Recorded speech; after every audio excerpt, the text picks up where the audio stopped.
Giuliano Secco, presidente della Federazione della Moda, uno dei promotori di questo seminario fatto da Compaginato Nazionale, perché è ora di finirla, che ci sia lo sdegno ogni volta che ci sia una trasmissione che parla di laboratori clandestini, lavoro nero, di contraffazione, poi però le norme italiane non riescono ad essere incisive. Cosa va cambiato? Secondo me bisogna partire dall'inizio, capire qual è il problema. Il problema è, come al solito, ci sono sì dei controlli da parte delle istituzioni, però va a finire sempre che nel giro di 3-4 giorni i capi ritornano a chi produceva, cioè che sia cinese o italiano, non importa, ma chi produceva non rispettando le regole. Quindi questi si riappropriano della propria produzione, quindi consegnano la propria produzione al committente e loro sono a posto pagando una piccola multa, che si parla sempre di 2-3 mila euro, quando il danno invece per l'erario e per lo Stato è enorme, perché pensiamo ai contributi che non pagano, all'IVA che non pagano e le regole che non rispettano, il danno è enorme. Quindi noi cosa abbiamo pensato? Abbiamo pensato di partire dal fondo, cioè qual è il problema? Non rendere più competitivo il laboratorio che lavora clandestinamente al committente, perché il committente se la cava sempre come al solito dicendo che il laboratorio era in regola, portava il DURC, magari era un DURC come al solito di un dipendente in regola e uno a part-time, e loro sono a posto perché il committente è a posto perché il DURC è presente, ma il problema era che non erano uno, ma sono 30 i dipendenti che non sono in regola, prima cosa. Seconda cosa, il committente è ben consapevole di questo, perché non puoi produrre 1000 capi in una notte, sai benissimo che al massimo in una notte puoi produrre 10 capi, già la notte non va bene perché gli orari di lavoro dovrebbero essere rispettati da tutti per rispettare le regole, quindi sorpassiamo a questo. Io come soluzione cosa dico? Bene, siccome non sappiamo come reagire, facciamo una cosa del genere. Qualsiasi laboratorio, che sia cinese, italiano, che sia di qualsiasi razza, che non rispetta le regole, che la finanza o chi va ai controlli lo trova che non sia in regola, con i dipendenti, col fatturato e con tutto, va distrutto. E mettiamo una legge una volta per tutte, che ci sia la legge del penale. Allora si intacca e si può usufruire di questa situazione nella distruzione, in modo che chi lavora in questo sistema non sia appetibile per il committente. Una volta fatto questo, io sono convinto che tutto quanto si sistemerebbe.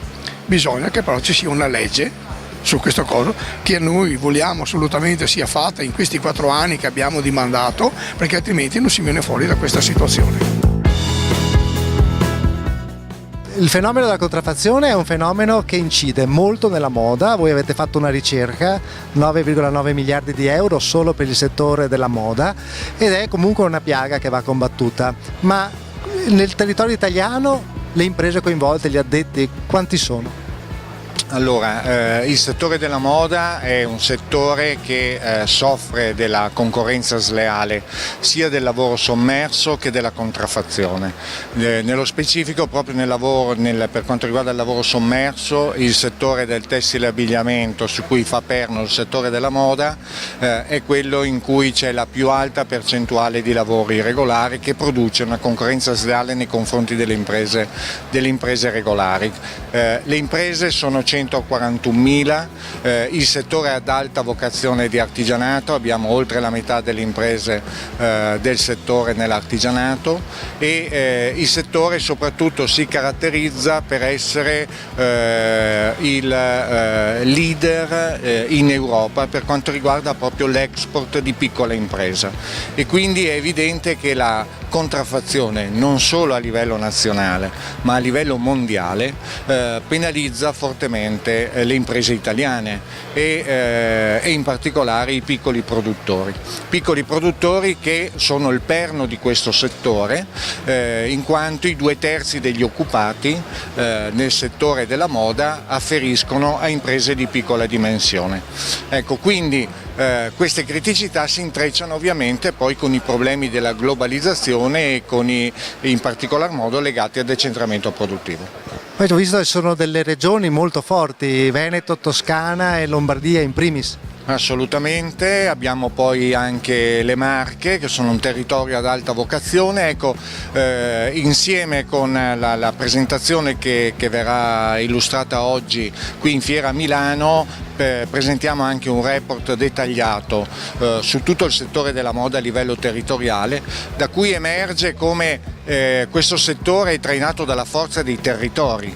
Abbiamo in 21 territori specializzati, viene realizzato i 3/4 del Made in Italy del settore della moda, quindi ovviamente queste forti caratterizzazioni delle regioni che appunto abbiamo delineato prima sono la marcia in più del settore nella moda per acquisire posizioni di leadership mondiale. Un seminario di un'oretta per dare un via a un progetto di 4 anni di portare a casa una legge sulla contraffazione che sia una legge vera.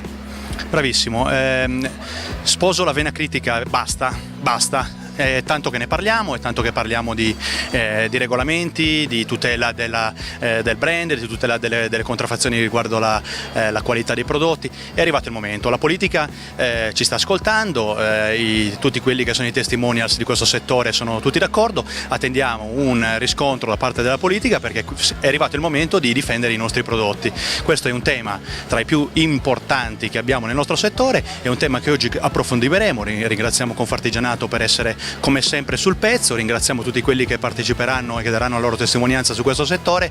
Siamo qui per finalmente, non dico iniziare, ma completare un circolo e un ciclo di richieste che abbiamo portato da tanti anni in capo alle istituzioni, che oggi vogliamo sia compiuto. Ora nel decreto applicativo della legge di delegazione europea noi abbiamo adesso finito appunto la stesura della legge, dove c'era l'articolo legislativo applicativo, dovrebbe essere inserita una norma che proprio per evitare questo artificio, che consente ai titolari di marchi di imprese di vietare a terzi la commissione di atti preparatori alla contraffazione in relazione all'uso di imballaggi, etichetti, altri mezzi alla fine appunto del processo produttivo.